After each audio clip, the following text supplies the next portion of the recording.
Hey guys, welcome to the studio. I know I have been putting off on doing this video. Not really putting it off, but it was World Watercolor Month at present, and I just wanted to make sure that I gave this video all the attention that it needs so that I can really share this awesome product that I do use. First of all, this is not sponsored. There's nobody. This is just me. What I like for some of my prints that I have, watercolor prints, that I put this on to preserve them so that they can be protected.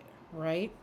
So when you think about protecting your prints or your watercolor or a journal page, you don't want it to go turning yellowish on you, whatever. I've learned from the people on the YouTube, I will say that Dorland's wax medium is amazing. Now, it's also used to mix with oils, but we're just going to talk about it right now in my world, as for me and Create Joy Studio, how we use it. So let's talk about it. It's my secret weapon for my artwork. It's something that I use over here. As you know, I heal one brushstroke at a time. And today I want to dive into how I like this hidden gem, which, because it was hard to find videos on how to mix, how to preserve. And I don't like sprays because I don't like having to go outside and all the things. So I've done all of that. But I love this. It's odorless. There's no smell. You can open it up, take a whiff, and you don't have to smell anything. Di in the Messy Palette AU, she would love this because there's no smell, right? So if you've never ever looked at your artwork and wished, if you've ever looked at your artwork and wished it had just a little bit more, just a little glow, mostly protection, or that dreamy finish, right? This little jar right here, I'm going to tell you, it might be your best friend. It's mine. So let's get into it. So, what is Dorland's Meat Wax Medium exactly? It's a blend of pure wax and Dharma wet resin. Say that 20 times. That artists that I've seen on YouTube use as a top coat over paintings, drawings. I've even seen them in drawings and mostly mixed media for sure. This is what made me want to get it because I've been doing all of my prints, and these are new ones, so all these have to be protected. I've done some other ones, some that I've also have already sold, and I put them in frames sometime for people, and I wanted them to be able to last. You know, you think about pictures, and over time they get that yellowish tint to them, and I didn't want that. So this archival non-yellowing gives a soft velvety sheen. Think of it as armor that's also spa treatment for your art. I like that. Originally, it was, like I said earlier, it was used in oil paints for, but mixed media artists, collage lovers, and yes, even some adventurous watercolorists like me totally love it and have adopted it into the studio, part of the flow. Okay. So, how I use it, let me tell you how I use it in my creative process. After I finished a mixed media piece, which these, I don't have one, I think, in this stack, but I want texture for my journaling pages or layer collage work. You can use this. I wait until everything is bone dry. Dry. You don't want it to be a little bit. You're not wanting to mix it. You want it to be dry.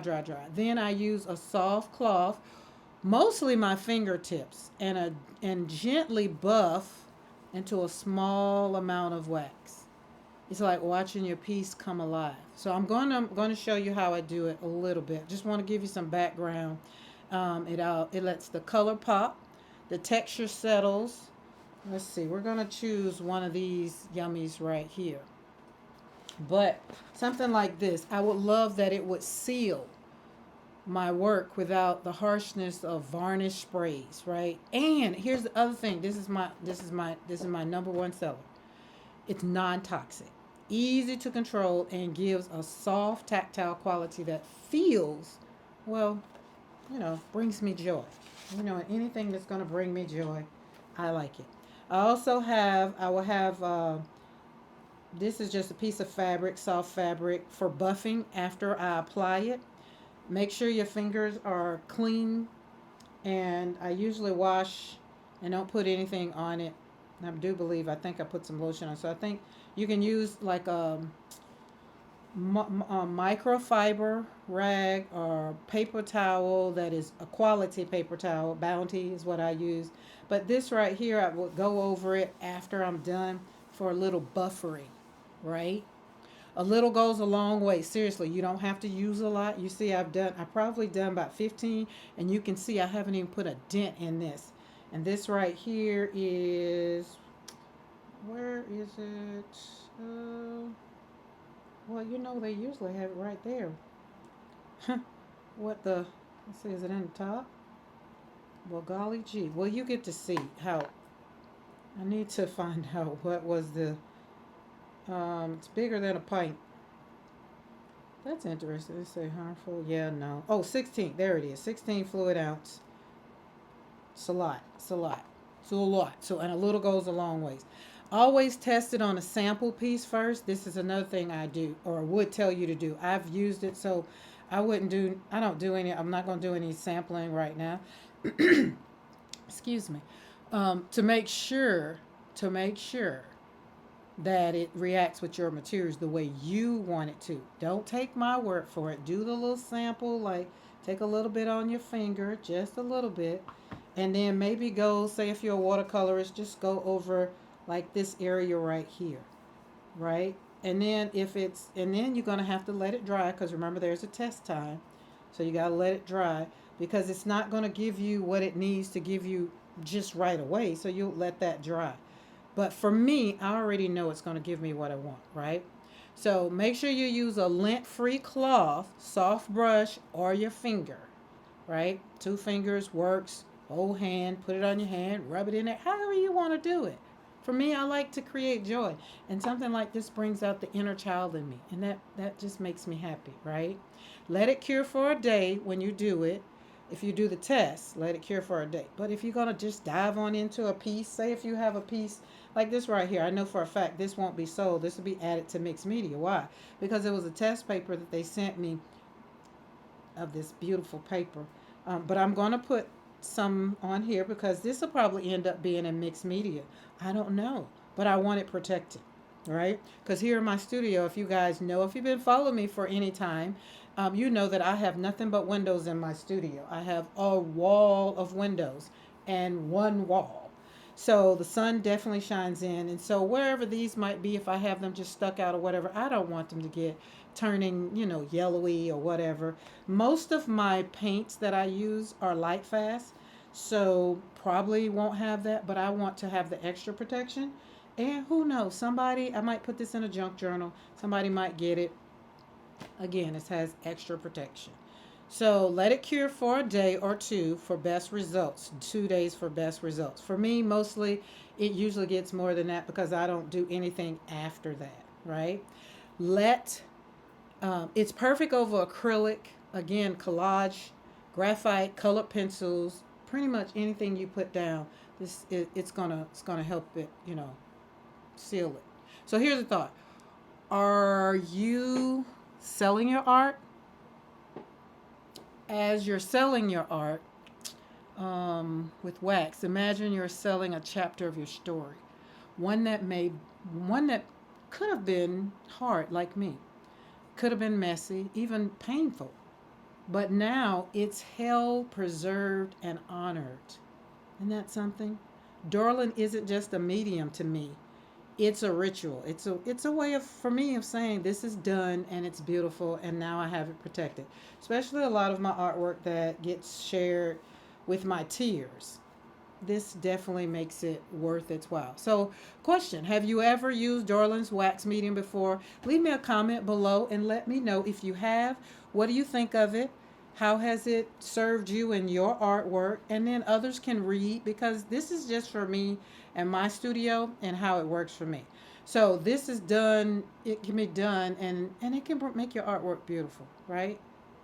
You know what I'm saying. So drop it in the comment below. Drop a comment, you know, if you're if you're wanting to share. And tell me how you use this in your creative process. And if this inspired you, don't forget to give the video a thumbs up, subscribe for more, conversations, and grab your free creative glossary that's going to be linked in the description box below. And that's only if you're new to watercolor and you're over here new to my channel. And I use all these sayings and these words like light fast and pigment and medium. I kind of tried to do a little download to try to give you a little heads up. So, it was just one of those things. Once I wanted to do it, then I did it. But so here we go. Let's get into it because I don't want this to be too long. Okay, you're gonna take your finger. Yes, really, your fingers, and I'm gonna do 2 fingers full. Remember, just a little goes a long way. Small areas, intimate work. So we're gonna do this one, right? You get control and a free feel for how much you're using when you use your fingers. The warmth of your fingers helps soften and spread the wax beautifully. So let's get into it, okay? So make sure you go like up and down so you don't miss any rows. So it's kind of like I go this way or you can go across. But remember, rub it, move it around. You can feel it, like literally feel it under your fingertips spreading. You don't want to be a lot in one spot. And keep going over. And you can tell where you, like when you're putting it on, if you feel like, oh, I missed that right there, you can tell. You'll be able to tell. Like it's really, really waxy, slippery a little bit because it hasn't dried. Get our next 2 fingers. Move on over. And I move it in circular motions. Circular motions.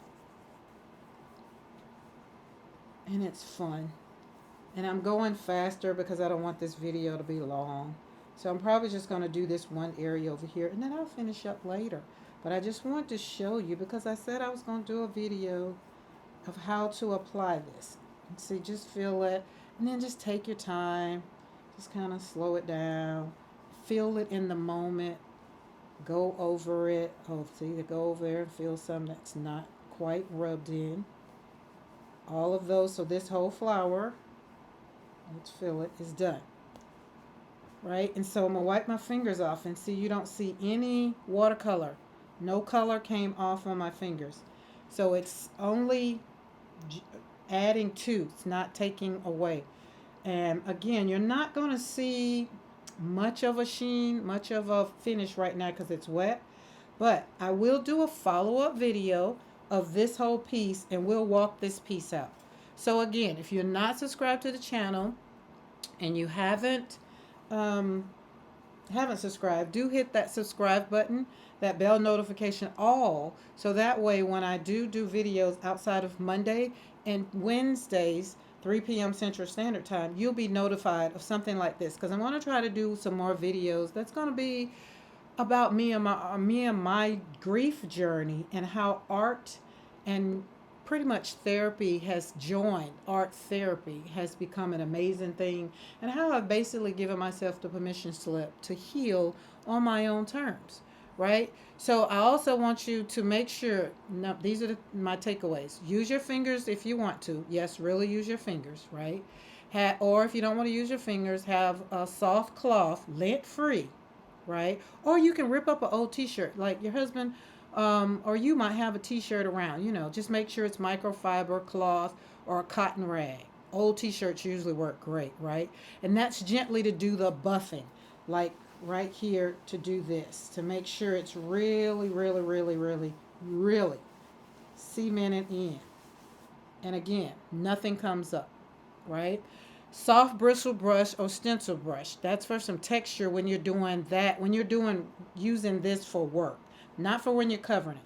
So if you're using it to put it in some artwork or something, use a soft bristle brush or a stencil brush. But that's not what we're talking about right now. But that's something else you can also do because I know we use our stuff and things in our mixed media, right? Clean up. Dorland's wax doesn't require harsh cleaners, right? Just wipe off excess from your fingers or your tubes with a dry cloth or paper towel. If needed, use a little odorless mineral spirits or brush cleaner. Not a lot, right? So finally, less is more. Less is more. Start with a small amount. It should feel like you're buffering in lotion, not icing a cake, slacking it on. That is not what we're talking about. So, I hope you enjoyed this video. It was short, sweet, and to the point. Didn't want to make it long. I just wanted to share one of my favorite things that I have in the studio that I do seal kind of my artwork with, my watercolor. So again, if you enjoyed this video, subscribe to the channel. Share it with somebody else that maybe needs to know, maybe want to know. But you can see how vibrant this is already coming, right? Compared to these over here. They are vibrant too, but you can kind of see it a little bit. All right, guys, it has been my pleasure. And again, join me on Mondays and Wednesdays here on YouTube at 3 p.m. Central Standard Time, unless otherwise noted. And for August, we're talking about decluttering the mind and our mental space and our studio and whatever else needs decluttering. All right, guys, bye.